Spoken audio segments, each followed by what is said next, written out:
Sziasztok! Üdvözöllek titeket a júniusi adásban. Június az már a nyárnak a beköszöntő, illetve a kapuja. Ha nyár, akkor fesztivál szezon.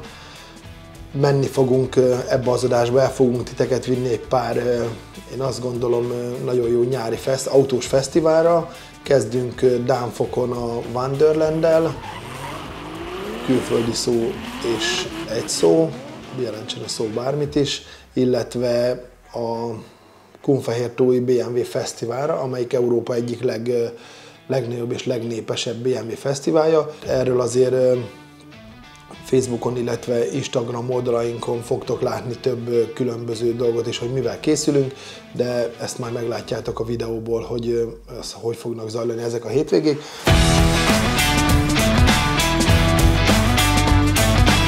Szóval a munka mellett lesz időnk egy kis szórakozásra is. A műhelyben próbálunk minél több szakmaiságot belevinni. A műhelyfőnök kollégám, aki elég jó beszélőkéje van és borzalmasan tájékozott a klasszikus autók minden táján, őt megpróbáljuk egy picit bevonni ebbe a dologba, hogy így az autótípusokról beszélgessen. Nagyon komoly lexikális tudása van szerintem mindenféle klasszikus autóhoz, illetve olyan autóhoz, amiket őt érdekli, úgyhogy megpróbálunk minél több szakmaiságot bevinni. Megint megyünk OT vizsgára 38 darab autóval, illetve lesz megint nagyon jó autóteszt, nem akarom lelőni, hogy mi lesz, az majd meglátjátok, úgyhogy gyertek velünk, nagyon érdekes lesz ez a mostani adás is.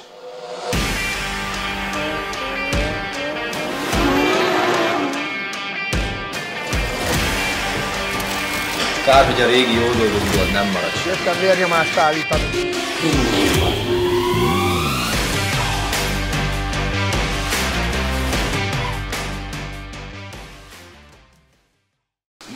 A Bajao, ahogy Agripet itt videóz közben vágom alá, ő a Bajao-nak a főtörzsébe tartozik. Aki pénisz nélkül született. Egyszerűsítettem elni azóta kék azért. Nézd meg, Frank, ezt mi is csináltunk videót.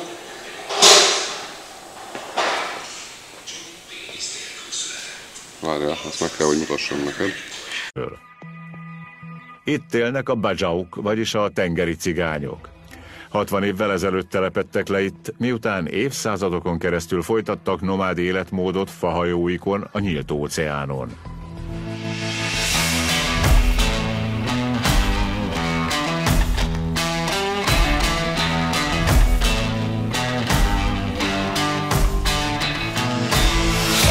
Mint ahogy említettem, kijövünk a műhelybe szétnézni, a V140-ünk elég jó halad, itt az alkatrészek mérete azért számunkra is egy kicsit meglepő volt, az óriási első bölcső útját behozni targoncával, illetve a Imi kollégám az fog egy picit bővebben beszélni róla, neki szívügye a csirkelábas cucc, úgyhogy szívesen beszél róla, meg nagyon jó típusismerete is van.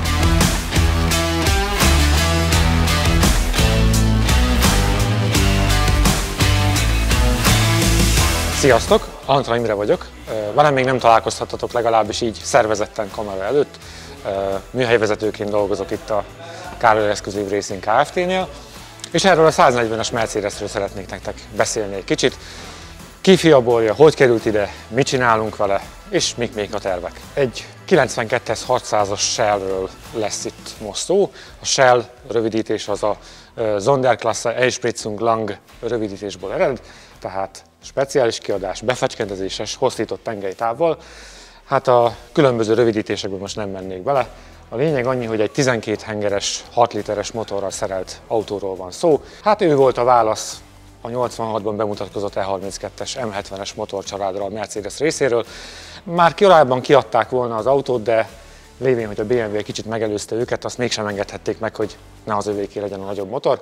Úgyhogy végül 91-ben mutatkozott be a Bruno Sacco által fémjelzett koronai ékszer, ha úgy tetszik. Ez a példány, ami itt mellettünk van, eredetileg egy Spanyolországból érkezett autó. Alapból egy üzemképes, jó karosszériával rendelkező, igazán jól felszerelt példányról van szó. Oldtimer vizsgára készülődünk a jövő hónapban, és hát vannak azért olyan elektromos berendezések és szépészeti problémák, amivel kell foglalkoznunk. Ezek egy része már készen van. Ilyenek voltak például, hogy nem működött az elektromos hátsó róló, illetve megszorult egy pozícióban. Nem működött a középső tükör. Miért is olyan érdekes ez, hogyha kicsit közelebb jövünk, akkor mesélek róla. A normál autótípusoktól eltérően itt a középső visszapillantó tükröt is elektromotorok mozgatják, függőlegesen és vízszintesen egyaránt. Sajnos a magyar autós társadalom 97%-a erről nem tud semmit, és izomból elkezd tekerni a visszapillantó tükört, aminek egy gyors törés lesz az eredménye, és jó kis anyagi kár. Szerencsére egy másik elektromos tükörrel a kettőből egyet meg tudtunk oldani, és nem kellett a Kárpát utcából több 100 000 forintért a gyári beszállítótól rendelnünk egy másik tükröt. A külső tükrök jól működtek. Ezen kívül, ami talán még egy kicsit egyedi dolog, és az OT vizsgához szintén köze van, az a rádió, ami benne van. Ezeket az autókat a Becker szerelte fel gyári rádióval annak idején különböző színvonalas felszereltségekben. Lévén, hogy ezek 30-40 éves rádiók, amikről beszélünk, gyakran ezek nem működnek, tele hiba lehetőséggel, gyakorlatilag anyagi totálkár néha, mire ebből egy stabil működő rádió lesz. Ennek okán egy olyan típust szereltünk bele, talán majd vágóképeken ezt is látni fogjátok, ami teljesen korhű megjelenésű, kívülről alig megkülönböztethető az eredeti Grand Prix kiadástól, viszont már fel van szerelve Bluetooth kihangosítással, USB ajzattal, SD kártyával, digitális földközeli rádióállomások vételére alkalmas tunerrel, és így tovább. Ezt igyekeztünk esztétikusan elrejteni mindenféle kiegészítőjét az utastérben, hogy ne legyen feltűnő, de azért élvezhető legyen. Motortérben is vannak teendőink, különböző olajszivárgások, gondolok itt váltóra, szervóra, motorolajra és így tovább. Ugye 12 hengerről van szó, mint a BMW-nél is közellenség a hő, nagyjából mindent megeszik, beleértve a különböző elektromos kábelek szigetelését, korbácsok csatlakozóit, és hát a szervócsövek peremezéseit is. Jelen pillanatban, itt, hogyha kicsit lentebb nézünk, az első bölcsőnek a cseréje is folyamatban van.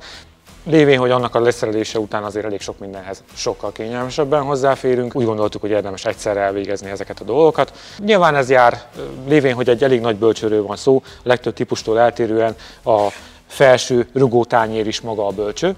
Ennek okán ki kellett vennünk a rugókat. Mercedeshez híven, hasonlóan a 126-os, 124-es Mercedesekhez elég hosszú, sok spirálral rendelkező rugó, amit ki kell szerelni, ehhez van egy megfelelő célszerszámmal, nem kell különböző akrobata mutatványokat és nagy puffanásokat csinálni ahhoz, hogy kicseréljük.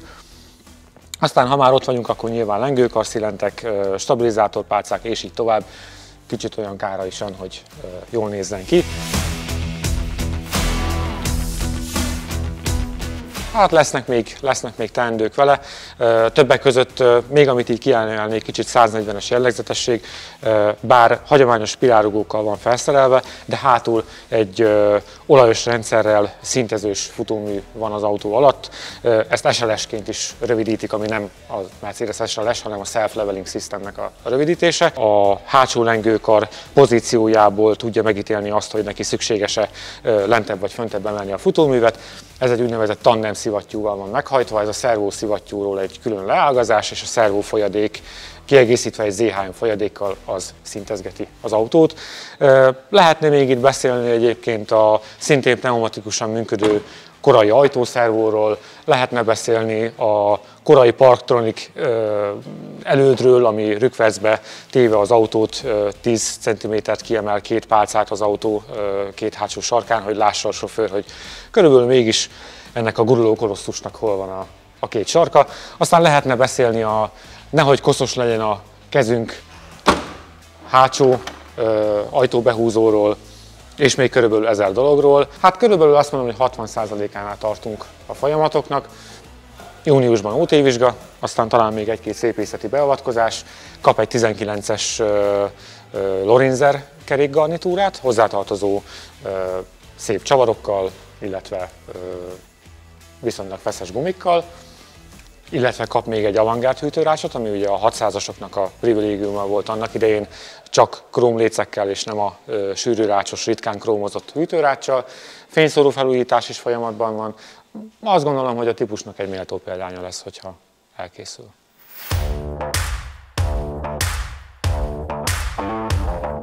Bicikli motor van benne? Aztán össze.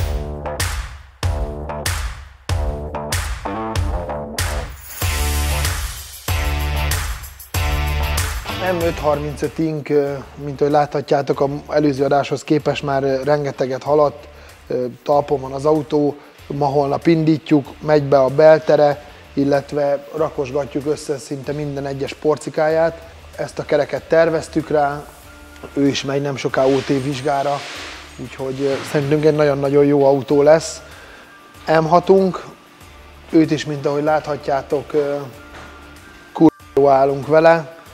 Menni fog fel Budapestre, készülni fog rá egy nagyon-nagyon egyedi 3 részes felni. Nem akarom annyira lelőni igazából ezt a dolgot, majd úgyis meglátjátok, hogy milyen lesz. Én azt gondolom, hogy oda szós lesz. Őt már az adásunk másik felébe Kunfehértól leszünk, és nagyon reméljük, hogy ő már ott lesz velünk, úgyhogy láthatjátok majd.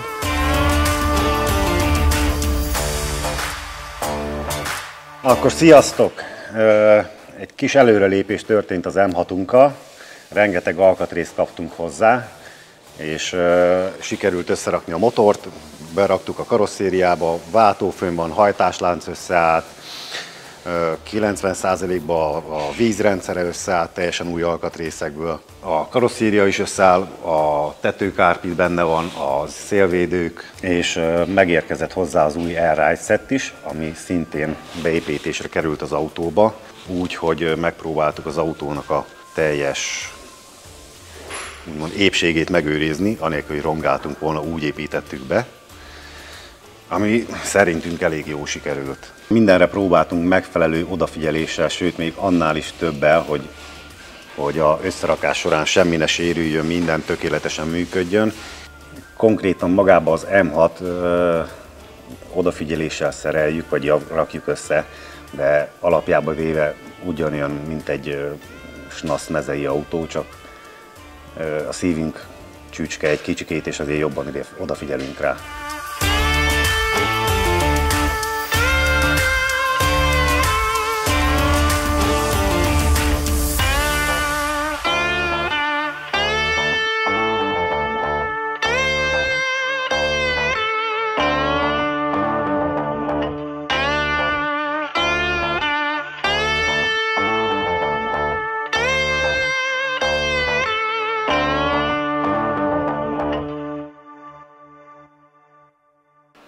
Fiestánkról beszéljek?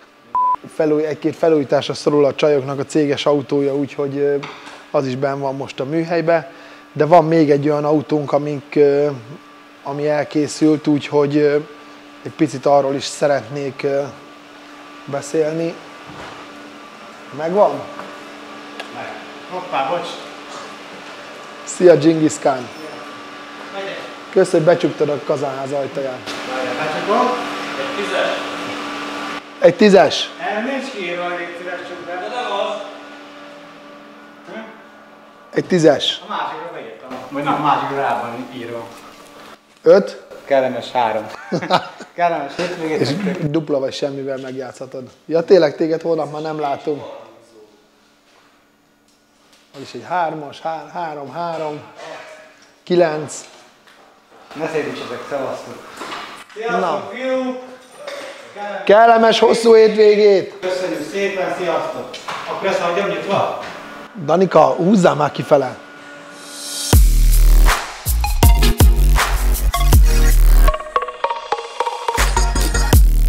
Szavalmjárás a célegyenesben vagyunk, de lehet, hogy valami más szavakat kell majd használnom. 95%-ban készen van a kabriónk, mint ahogy láthatjátok, még egy-két ilyen felnikupak, motortérbe. Nem, nagyon jókor. Elnézést kérek tényleg. Megjött a támogatás utánad. Hát a fogyatékkal élőknek. Elfogadták.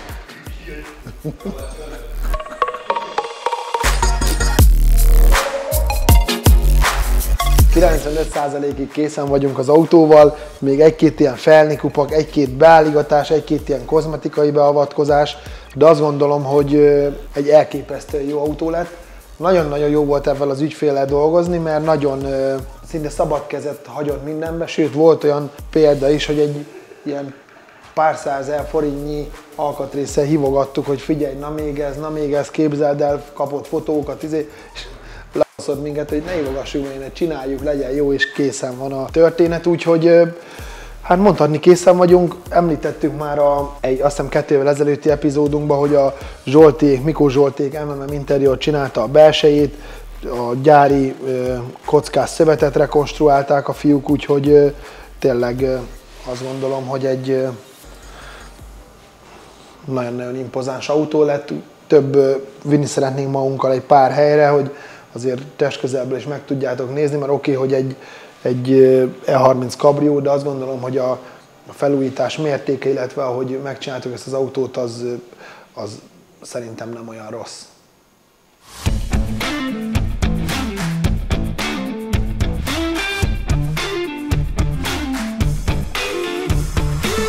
Elől vagy hátul? Így nem tudsz dolgozni? Engedd le addig a kocsit, az kész, legalább hátra nem fog semmit mutogatni.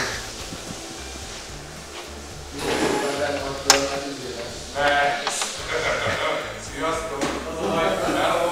Délelőtt az étvágyam átét, vagy délelőtt az étvágyam megy el. A szélségről kérdezett, hogy soha... Délután meg felbűnfen, amit délelőtt. Amikor múltkor mondta, hogy azt a vastag kerekes Montiát bemondta, hogy majd egyszer így belepróbáljuk, amikor így beleszel. Olyan mondom, hogy azok, hogy a kutya se játszott veled kiskorodnak, de szerencsétlen. Majd megáll benne a vica. Ebben? Így menni, azt így húznád magad. Hát a mountainbike-ot megbírnám fogni simán. Na, csináljuk már meg légy szív.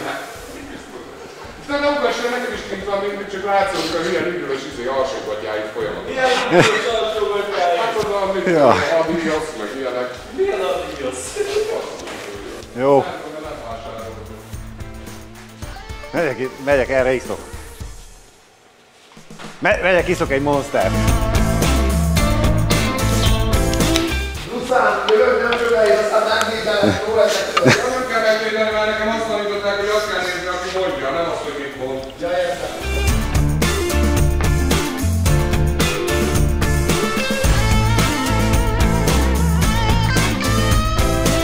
Hát egy kis általános karbantartást végzünk rajta. Illetve az üzemanyag szint érzékelőjét kicsit kitakarítottuk. Ez a rengeteg állás, illetve ugye már eléggé idős autónál voltak lerakódások, és fönt akadt a szintérzékelő sűrűn.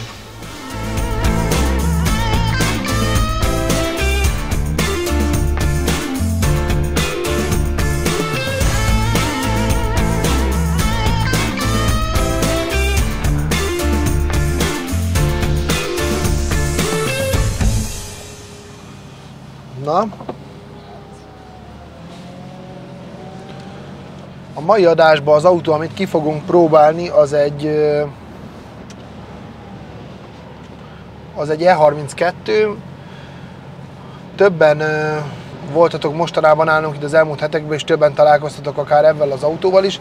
Ezt már, mint ahogy beszéltünk róla előző adásokban, ő volt az autó, aminek abszolút semmilyen papírja nem volt, és szerettem volna azt a több veterános csoportban mindig keringő teóriát szertefoszlatni, hogy ezt nem lehet Magyarországon megoldani, de meg lehet Magyarországon oldani, ez is meg lett oldva, mert még ezen kívül nagyon sok autó meg lett oldva, úgyhogy egy pár mondatban már beszéltünk erről az autóról. Ez is egyébként egy másik műhelyből jött át az autó, hát és még azért rengeteg tennivaló maradt az autón, amit mi végeztünk el, mi tettük fel az i-ra a pontot, meg a papírozását is mi intéztük el. E23-nak az utódja, előtte az E3 volt, ami így a 7-es szériának meghatározó, vagyis magát, ami a 7-es szériát képviselte. 1986-tól 1994-ig gyártották, 6 hengeres, illetve V12-es motorral. 92-ben jelent meg benne a V8-as motor. Én azt gondolom egyébként, hát a V12-nek azért tudjuk nagyon jól, hogy azért vannak én szerintem néhai hozzáértésből fakadó problémái, vagy például azt tapasztalom, hogy V12-ről beszélek, hogy ami Magyarországon sokat futott, vagy ilyen ősmagyar V12-es autók, azok katasztrofális állapotban vannak, de például van sok olyan E31-ünk, illetve E38-ban azért már egy másabb generációs V12 van, de azért sok mindenben hasonlít, hogy azok a V12-k, amik mondjuk nem Magyarországon szocializálódtak idézőjelbe, azok sokkal jobb állapotban vannak, hogy ez most annak idején Németországban volt normális technológia, illetve volt olyan ember, aki értett hozzá, mert egy dolog biztos szerintem, hogy a 90-es években szerintem Magyarországon nem sokan értettek ehhez a motortípushoz. Én ezt tapasztalom, most jött Amerikából E31-ünk például, és azon is tökre rendben van minden. Azt tudjuk nagyon jó, hogy a M30, B35 azért egy elég jó strapabíró motor, alapvetően nincs túl sok típusbetegsége, himbákat szokta törni, de én azt gondolom, meg el is szoktak kopni, de nagyon kevéssel találkozom, megmondom őszintén. Mi is annak idén tettük ezt a motort versenyautóba, ott azért más felhasználásnak volt kitéve a motor, és azért sajnos ott találkoztunk többször szelephimba töréssel, így nagyon utcai használatban nem igazán. Szóval az a lényege, hogy akár az M30 B35, illetve a M60 B40-es motor is mind a kettő szerintem egy nagyon jó konstrukció, úgyhogy alapvetően ebbe a típusban hozta piacra a BMW a RDC-s futóművet, illetve ebbe az autóban debütált 1986-ban a kétoldali dupla klíma például. Alapvetően azt gondolom egyébként, hogy egy rettenetesen kényelmes, rettenetesen jó autó. Pont a Frankivel próbálgattuk itt a napokban az autót, itt a forgatási napokon. Ő is ment az autóval, mint azért tudjuk, az elég sok autóba szokott ülni, de még ő is így kiszállt az autóból, és ő is azt mondta, hogy azt a kurva, hogy mi a ez. Hogy ez az autó 1989-es, ezt már oly sokszor használtam egyébként, ezt a jelzőmet, hogy annyira akartak itt autót gyártani ebbe az időszakba, főleg én azt gondolom, itt a 7-es BMW volt a 80-as évek végén a luxus megtestesítője, és itt azért beleadtam mindent, hogy még 2023-at írunk, de még mostani ésszel is egy elképesztően kényelmes, dinamikus, nagyon-nagyon jó pofa autó, ami tényleg imádnivaló. Van nekünk is egyébként egy E32-nk, sajnos ő Magyarországon szocializálódott, de annak ellenére azért megmaradt benne a gyári sper, katalizátorok alatt, minden, nagyon gondolkodunk rajta egyébként, főleg, hogy így mindig valaki telefonál rá, de tulajdonképpen nem történik semmi, hogy tök jó lenne felújítani és eltenni, mert egy nagyon-nagyon-nagyon jó autó, azt gondolom, mind kényelmi szinten, mind menetteljesítmény. Nyileg.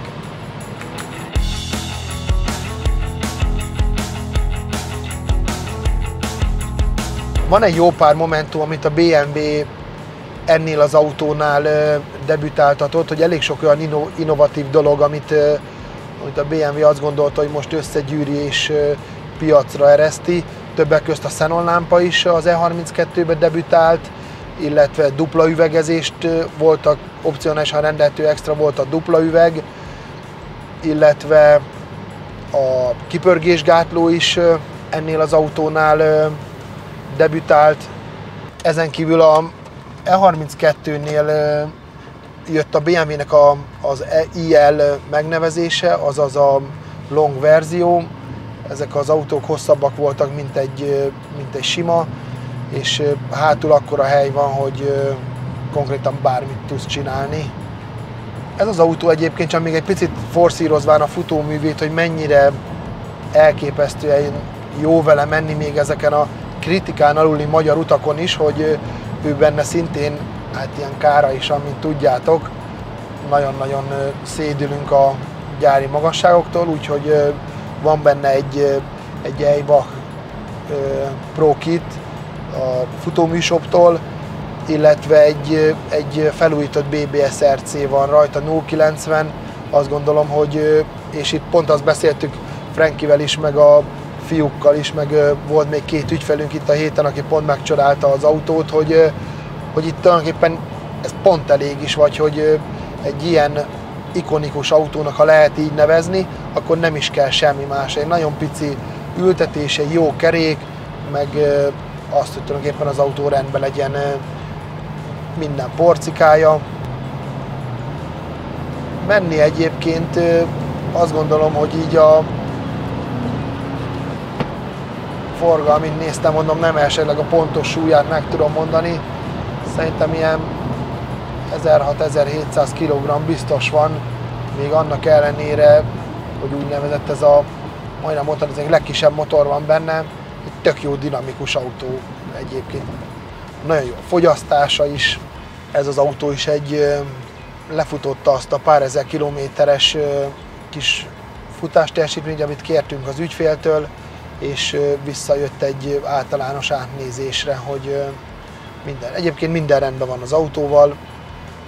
Ez fontos egyébként megemlítenem, csak esetleg így szintén jó tanács, vagy olyan, aki esetleg nem ismerné még. A Blaupunktnak van egy ilyen nagyon-nagyon jó klasszikus rádiója. Megmondom nektek egy picit, hogy elfáradtunk ebbe a Bavaria BMW rádiók újítgatásába, javítgatásába, csináljuk meg Bluetooth-osra, ezt csináljuk, azt csináljuk, pixelhibás, hol a kód, nincs kód, elfelejti a kódot, és próbálta Imi kollégám utána nézni, hogy tulajdonképpen milyen rádióval lehetne korhű megoldást találni ezekbe a kocsikba, és a Blaupunktnak van egy ilyen nagyon jó pofa rádiója, garanciás, új, nagyon jó szól, Bluetooth-os, a telefon kihangosítója az beszarsz, hogy nem olcsó egyébként, mert hát ha jól emlékszem, akkor 200 000 forint környéke, de garanciás, nagyon örülünk, hogy Imi kollégánk rátalált erre a rádióra. Erre a Kojak replika. Szia! Hello! Jó lett! Király! Működik rajta minden. Azt a milyen ügyes gyerek vagy? De. Jövő héten hozok számlát. Szia!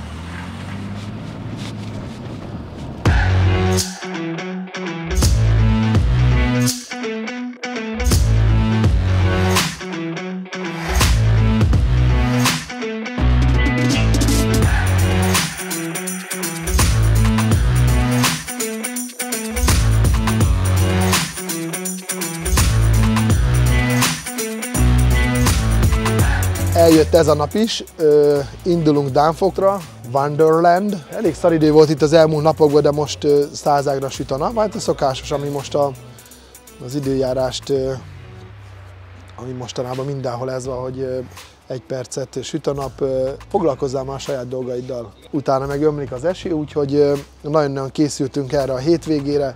Jön az egész csapat, The Team, Beautiful Friendship.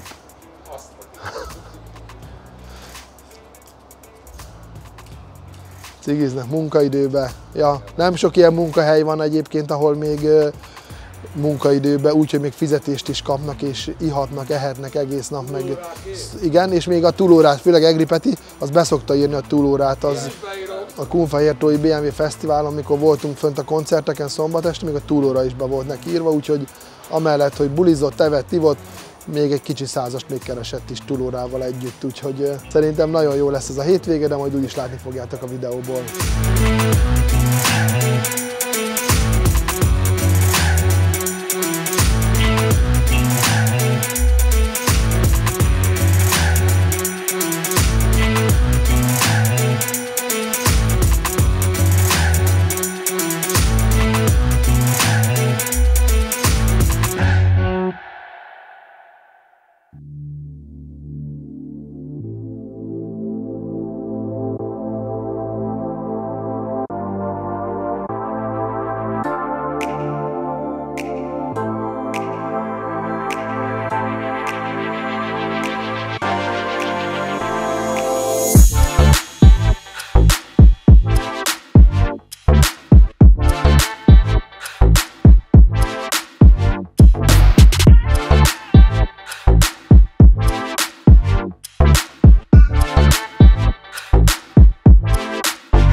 szépen köszönjük Ádámnak ezt a nagyon-nagyon jó rendezvényt, és ezt a Békés megyében, hogy elindult egy ilyen autós kezdeményezés. Nem véletlenül vagyunk itt ekkora stábbal, illetve...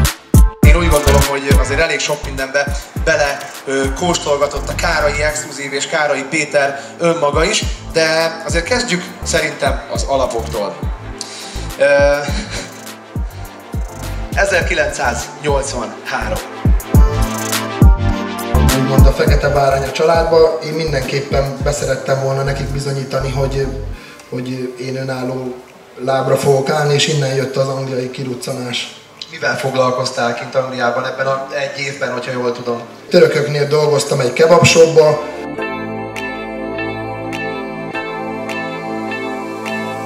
Abszolút meg volt álmodva az eszme, hogy mindenképpen valami saját normális műhelyt szeretnék csinálni, meg hát ez nem akkor meg volt már álmodva, ez nekem pár évesen is már az volt az álmom, hogy én ebben foglalkozzak.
Említettük, hogy ebben a hónapban 2 rendezvényünk is van, és szinte majdnem mondhatni, hogy egymás követően. Nagyon-nagyon jól éreztük magunkat a Dámfoki rendezvényen, és nem csak azért, mert nagyon közel volt hozzánk, nagyon tetszett maga a kezdeményezés is alapvetően, és maximálisan támogatni fogjuk a szervezőket későbbiekben is hasonló rendezvények szervezésében, és már rögtön jöttünk is Kunfehértóra. Én azt gondolom egyébként, hogy lassan bátran ki lehet jelenteni, hogy Közép-Európa egyik vagy legnagyobb BMW fesztiválja. Rettenetesen színvonalas fesztivált hoztak össze az Attiláék. Gratulálunk nekik, köszönjük szépen, hogy itt lehetünk. Rengeteg pozitív visszajelzést kaptunk így a autókkal kapcsolatban. Szokásos, majd úgy is látjátok a videóban nálunk, azért ez mindig így a szórakozásra és a buliról szól, mint majdnem mindenkinek, úgyhogy nagyon örülünk, hogy itt lehetünk.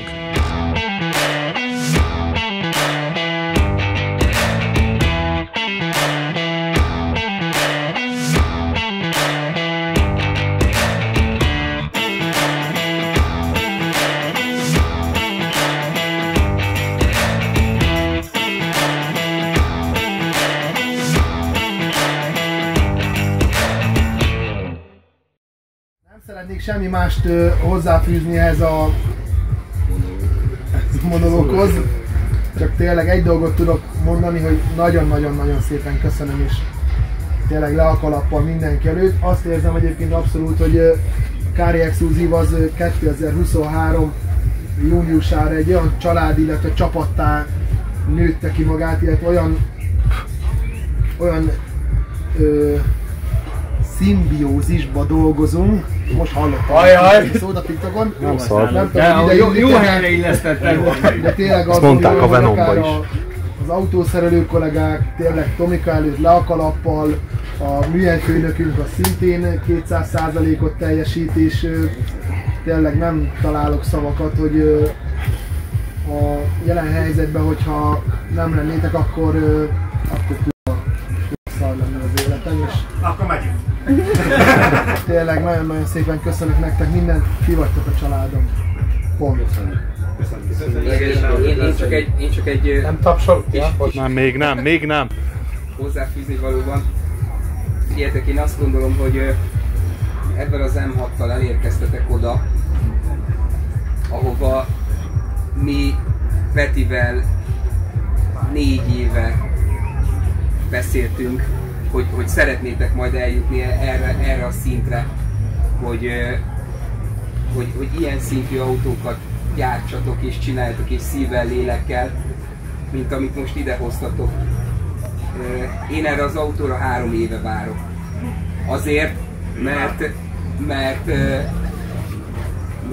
akkor, és nem megbántva senkit, én azt gondoltam, hogy amikor ez a kocsi a Peti által hozzám került, én a Károly Exkluzívot még nem tartottam szakmailag azon a szinten, hogy ez a kocsi elkészüljön ilyen szinten, mint ahogy most áll. És látva ma délelőtt, ahogy meghoztátok, abszolút úgy érzem, hogy jól gondoltam akkor, és tudtam azt, és 100%-ig biztos voltam benne, hogy el fogtok jutni arra a szakmai színvonalra mindnyájan, hogy ezt a kocsit ilyen szinten készítsétek el nekem, ahogy ezt annak idején megálmodtam. Lassan nem akarok többet beszélni, mert elkezdek bőgni. Ez az autó, ez az én gyűjteményemben, amit azt mondtuk, hogy az E30 az MT2 tette fel az ír. Én azt gondolom, hogy ez az autó tette fel a pontot a gyűjteményre. Ez egy olyan szintű autó, amit bárhol, bármikor meg lehet mutatni, és azt gondolom, hogy hülyen a Károly Exkluzív éköve. És én tudom azt, hogy ahogy még Petivel is annak idején megbeszéltük, hogy ebből az autóból olyan autót csinálunk, hogy bárhol, bármikor oda lehessen tenni. És bármikor, amikor ezt az autóra valaki ránéz, hogy ezt a Károly Exkluzív csinálta. És azt gondolom, hogy minden egyes apró dolog, amit a sok-sok megbeszélésen, vagy átnézésen, hogy mit, hogy csináljunk, megbeszéltünk, minden tökéletesen úgy lett. És tudom, hogy ebben rengeteg munkád van, Zoli, neked, Tomika, mindenki, ez Pestő, Peti, Imi, mindenki, annyira rengeteg energiát tettetek bele, amit én most csak ezúton csak megköszönni tudok nektek. Úgyhogy köszönöm szépen, én további sok sikert kívánok mindannyiótoknak, mert a cégbe bennetek abszolút megvan a tudás, hogy ilyen szintű autókat csináljátok a jövőben. Úgyhogy én gratulálok és egészségedre!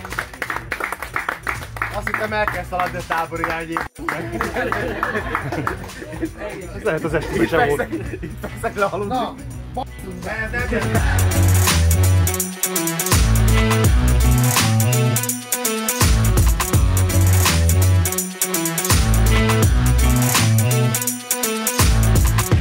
nem tudom, hogy ezek a közeliek mennyire lesznek előnyösek. Legfiatalabb barátom. Mehetől fölfele, az nagyon jó. A Beach Buddy az egéden lemaradt. Szeretném megköszönni. Ja. És szeretném megköszönni az MMM Interiornak, mert az előbb azt kihagytam.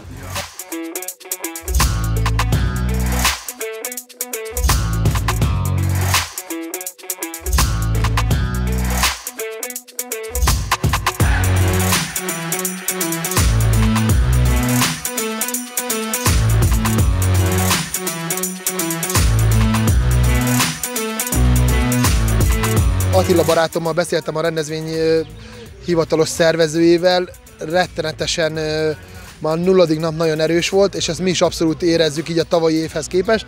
A standunkat meg szeretném egy kicsit mutatni. A szokásos fiatal generáció, M3, tömkelege, az M4-eink azok fenn vannak kiállítva, úgyhogy vágjunk bele egy kicsit a klasszik vonalba. Srácok rettenetesen jól érzik magukat, jók a programok, csak ez a rohadt közbiztonság. Nézzétek meg, hogy egyébként a Car Exclusive-nál munkaidőben milyen jól telik egy nap, nem? Jelenleg túlórában vagyunk. Túlórában vannak a srácok, természetesen ez is elszámolásra kerül, mint ahogy minden normális munkahelyen. Na, kicsit beszélgessünk a kocsikról. MMM Interiornak a szokásos R46 M3 és Krisztek a E36 szedánja. Imádjuk a munkájukat, imádjuk Zsoltinak a hozzáállását mindenhez. Szokásos színvonalat hozták ők is, de egy picit nézzünk bele a mi kis repertoárunkba. Elkészült, azt gondolom, 98%-ba az E28 535-ink, mint ahogy látjátok az installációt, a felni, a minden. Szerintem az összkép szenzációs lett, és milyen érdekes, hogy egy E28 egyébként egy M-pakkal, mint egy tök másik autó lenne. Küszöbb emelési pont takaró úton van Németországban, sajnos ezt nézzétek el nekünk, de azért mondtam, hogy 98%-ban készen van a kocsi, mert azért még van vele mit csinálni. Most volt az első útja, tökéletesen teljesítette. Én azt gondolom, hogy a beszarás lett a kocsi. E30 M-Tech 2-nket, antik autóját ismeritek már, láthattátok AMTS-en is, illetve több helyszínen. Ő azt gondolom, hogy a felhozatalunknak, a repertoárunknak állandó tagja, örökzöld E30, M-Tech 2, 25-24 szelep, tényleg azt gondolom, hogy őt azért bárhova el lehet vinni. Z4-ünket szintén láthattátok már AMTS-en, BMW talira még nem hoztuk, úgyhogy azért hoztuk el, hogy itt a Beach Body, ami nekem nem jött össze, azt gondolom, hogy a Z4 azért ezt a beaches történetet abszolút visszaadja, földre vágva, jó felni, minden, ami kell. És térjünk rá a Car Exclusive végkövére. Erre az autóról szerintem nincs sok mondandó, vagy most mondogathatom a dolgokat, de azt gondolom, hogy ez így, ahogy van, ez magáért beszél. Itt az imént láthattátok, hogy megköszöntük a srácoknak Antikával azt, hogy mennyi munka volt ebbe a kocsiba, és mennyi erőfeszítés. Tegnap egyébként még emelőn volt az autó, még elég sok dolog volt vele, de mint ahogy láthatjátok, elhoztuk az autót, úgyhogy mindenkitől rengeteg pozitív dolgot kaptunk. Azt mondta mindenki, hogy tényleg le a kalappal, és beszarás ez az autó, és innen is szeretném megköszönni Benki Antinak ezt a csodálatos lehetőséget adott nekünk, hogy azt gondolom, hogy egy maradandót alkossunk, úgyhogy tényleg ez az autó kompromisszumok nélkül készült el. Láthattátok már a videóinkban a fehér hatosunkat, most elhoztuk, raktunk rá egy kereket. Kicsit azt akartuk mutatni, hogy miből mi lett, hogy ez az M6 is körülbelül hasonló állapotnak örvendett, mikor hozzánk került, és hogy egy ilyen after-before történet, jelentsen a szó bármit is, külföldi szó. Van egy E32-nk, ami szintén azt gondolom, hogy egy ilyen Airbag Pro kit, egy BBS RC No 90, és készen van az autó, meg egy normális fényezés, úgyhogy ez az autó is úgy sikerült, hogy kompromisszumok nélkül. Fehér E30-unkat szintén láthattátok már, de azt gondolom, hogy ő is az E30 repertoárunknak egy nagyon-nagyon különleges darabja. Amiről még nem említettem szót, a kígyóbűvölő barátomnak az E23-a, szintén egy letisztult, illetve Tibi is az E23-mal a hasonló perspektívát követi, amit a maga a Car Exclusive képvisel 2023-ban. Egy kis ültetés, egy felni, minden legyen gyári, és azt gondolom, hogy ez a jövő, vagy a világ ebbe az irányba megy.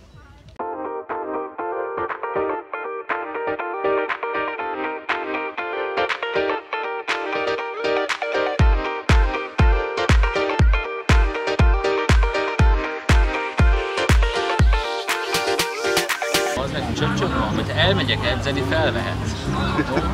Jövőre az év férfi teste fog itt állni előtte, de egyébként 2010 év férfi teste. Viszont ezt hagyj benne akkor, és ezt mutasd meg neki jövőre. Jövőre. Ezt amit mondom. Ezt itt fölhúzzuk ide, itt lesz föl.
Mi az a BG? Pálva Gábor OCT Tuning. Ráadásul Anti, gratulálok. Nagyon patent a gép. Kárai exkluzív.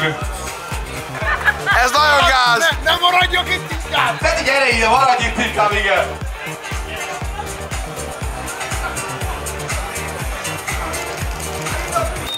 A következő kategória az Bentley Anti kategória, tényleg. Annyi Zoral autód van, hogy egyszerűen nem tudnak veled mit csinálni. Mondom, van egy 25i, mi ez? MTEC 2, gondolom, ez egy E30. 25i MTEC 2 BBS RC felnyék, nagyon patent a gép. És az M635 CSI, amit gyerekek, én egy autót fényképeztem le, esküszöm egész évig. Azt nem gondoltuk volna! Ultra brutál! Az az autó is mindenképp kell, hogy kupát kapjon. És a Z4 full egyedi BBS-ekkel, épített felnék, airride, gyönyörű, hibátlan belsővel. Anti! Óriási tapsoljon Bentley Antinak! Amikor a jó ízlés kellő pénzzel párosul. Ezt tudom mondani, tényleg. Ezt akárhonnan nézzük, gyerekek, ez nem olcsó, de Anti és a Káraiék, ez nagyon komoly koprodukcióval vagytok, gyerekek, imádlak benneteket. Meg ne változzatok soha. Anti, ismertelek én eddig is, már hál' Istennek, de nagyon... Most. Nagyon beteg csávó, hogy imádlak, meg ne változzál soha. Nagy tapsot kérnék szépen, Bentley Anti! Nem tudtok vele mit kezdeni.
Ő az, aki megkérdezte a rendőrök, vagy a rendőröktől? Igen. Szészenyol. Mert azt gondolom, hogy ez nem az én érdemem, hanem ez mindenkinek az érdeme. Gabinak, Jason Stathamnek, James Holgersonnak, mindenkinek. És nagyon-nagyon szeretném ezt az egész. Parancsolsz?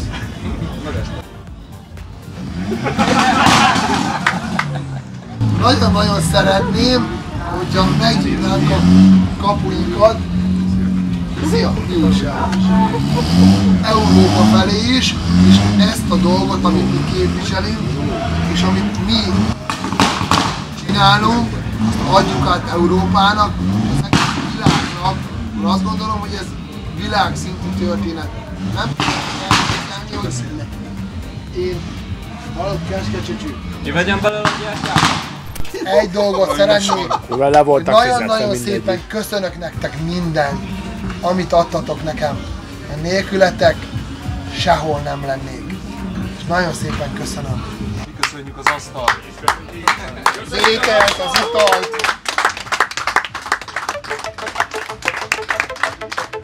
Annyi, hogy nem voltam.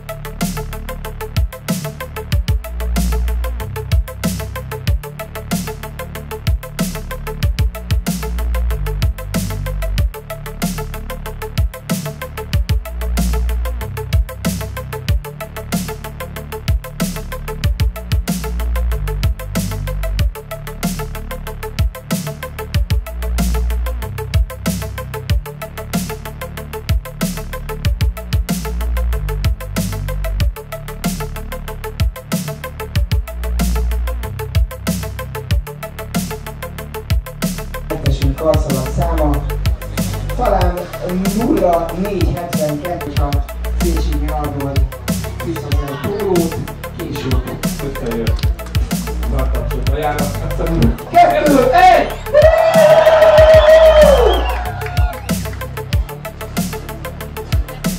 Hétvége Margójára. Elég sok mindent fel lehet írni. Beszéljek a másnaposságról is? Azt gondolom, hogy egy nagyon-nagyon jó hétvégén vagyunk túl. Szerintem az összes kollégánk, barátunk, mindenki nagyon-nagyon jó érezte magát. Rengeteg, azt látni fogjátok, hogy körülbelül mennyi díjat kaptunk. Azt gondolom, hogy ez a legnagyobb elismerés nekünk, hogy amit csinálunk, azt jól csináljuk. Úgyhogy kell egy 3 hónap rehabilitáció, hogy ezt ki tudjam pihenni ezt az elmúlt 3-4 napot, úgyhogy a rehabilitáció következik meg, hogy soha többé nem iszunk alkoholt. Ezt már tavaly is megfogadta, hogy 2 évig nem fog a BMW Fest után inni, ami 1 percen belül 2 hónapra, majd még 1 perc után 2 hétre, azaz a születésnapjáig, ami ugye az sem nem túl soká lesz. És a 40. Majd látni fogják, hogy volt vihar volt. Amikor te ott ültél az teraszon. Amikor te WC-n ültél és posztot írtál telehelyesírási hibával.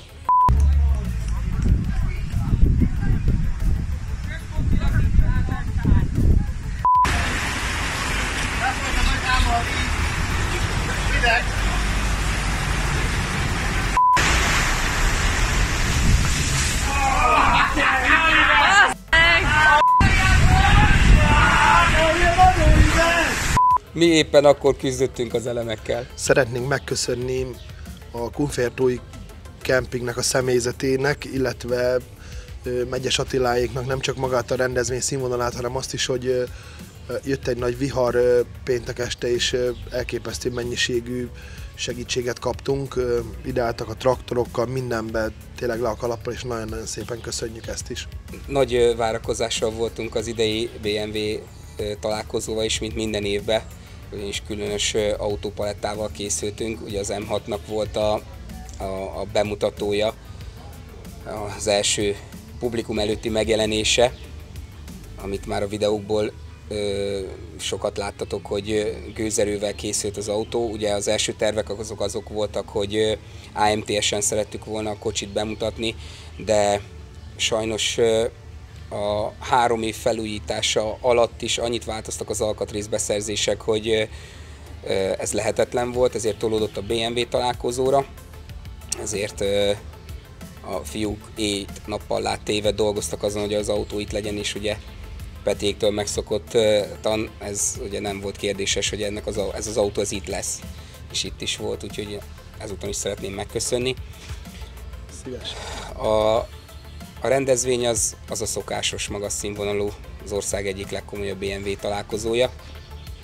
Úgyhogy én is szeretném Attiláinknak megköszönni ezt a rendezést. Meg tényleg a viharban nyújtott segítség az nagyon jól jött, mert voltak nagyon izzasztó perceink. Azért elég értékes autókat hoztunk, úgyhogy rezgett a léc. Úgyhogy köszönjük szépen a segítséget. Köszönjük Frankinek az odaadó egész heti munkáját, főleg a viharban nyújtott kimagasló tevékenységét. Csütörtök délutántól képes volt egészen vasárnap hajnalig inni.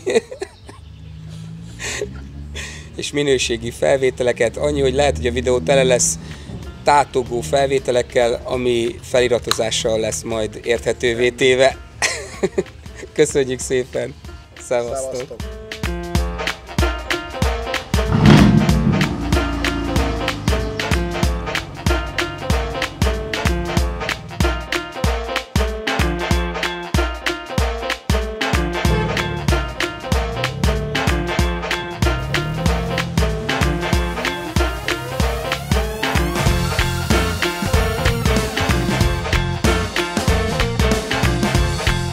A Gulf kenőanyagait használjuk, hogy a motor sokáig éljen. Ajánljuk, te is tégy így. Gulf Premium kenőanyagok. Élmény a motornak. Cégünk biztonságtechnikai partnere, a ProIT Construction Zrt. A legprofibb beltereink szolgáltatója, az MMM Interior. Ismerd meg a Lagavú Dézsa fürdők világát. Lagavú Dézsa. Korral nem esedik. Energiában támogatónk a Monster Energy. A legfinomabb ételeink szállítója, a La Rosa Pizzeria és étterem. Kezdjük előről. Ezt majd vág ki. Elkövetnem kell. Még mindig? Én is kezdem. Ezek ilyen szereléssel kapcsolatos dolgok. Leesett egy 13-as csillagvillás kulcsom. Kétszer is. De mit mondjak szerelésről? Nincs kedvem beszélni. Melegem is van, le is vagyok izzadva. Csillog a fejem. Mit kell mondani? Mondjak még valamit? Nézd meg, a gyerekek van, 66-oznak.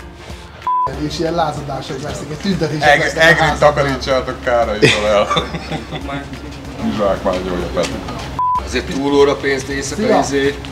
Persze, nekem is ezt mondta, ezért írtam be. Hát meg éjszaka dupla. Azt mondja. Így azt a nyálas tökmagot teszi, és így a nyál így izé van, elveszi, és így, mint a pornófilmekben, amikor lecsatlakozik a ceruzáról, és akkor még van egy ilyen kis híd.